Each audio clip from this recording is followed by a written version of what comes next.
To me, it's all about the horses. You know, they're the best part of the business. You know, you take the best care of them you can, and you know, run them where they can win, and you know, they take it from there. They do all the work. Well, my routine goes, you know, first and foremost, you know, take care of the horses. You know, you come in the morning and, you know, do the walkthrough, and just, you know, you almost got your fingers crossed that like nobody got sick overnight, nobody got loose overnight, that your help's all there and sober enough to work, and you know, then you have a cup of coffee and say, okay, here we go.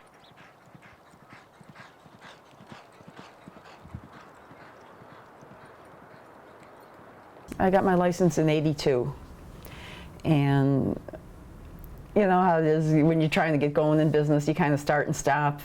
I'd had like a horse or two, and then I'd get fired, and then I'd be back working for Jinx again, and then I'd get a couple more horses, and you know, just, you know, it took a few years to get going. No, I don't really teach these horses anything. I'm more like a physical conditioner. I mean, you do certain things like, you know, teach them technique, you know, gait work and stuff, but you know, you can't make them any faster than they are born to be. And some of them, you know, some of them are really fast, and some of them are really slow, and you know, they do their best. They're all on pretty much individual feeding programs, so I decide, you know, what proportions of grain they get, that sort of thing. Their supplements. I work with the blacksmith, you know, deciding what kind of shoes they wear. You know, my veterinarians come by every day if anybody needs anything. And the most important thing is, you know, picking out the races. You know, they give us a little booklet that's good for 2 or 3 weeks with all the possible races in it, and you know, just try and find, you know, the best spot for them, you know, where they can be the best horse. Some of these guys, you know, still gallop their own horses, still, you know, pick up the pitchfork and stuff, and I've been there, done that. It used to be a very physically demanding job for me, and now I'm like too old for that shit, so I, you know, I get plenty of help. But the mental, you know, gets you, and the worry, because horses are like little kids. You know, if there's a nail sticking out this much, they're going to cut their eye on it, or you know, they get sick, they get hurt, and you know, you just worry about them constantly.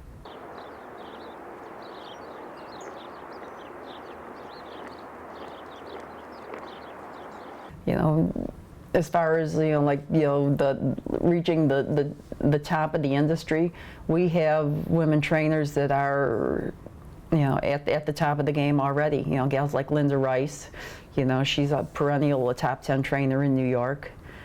And like I said, Kathy Walsh ran a horse in the Derby. You know, Janine Shahadi has won a Breeders' Cup. You know, there's, you know, we play on the same level as the men anymore.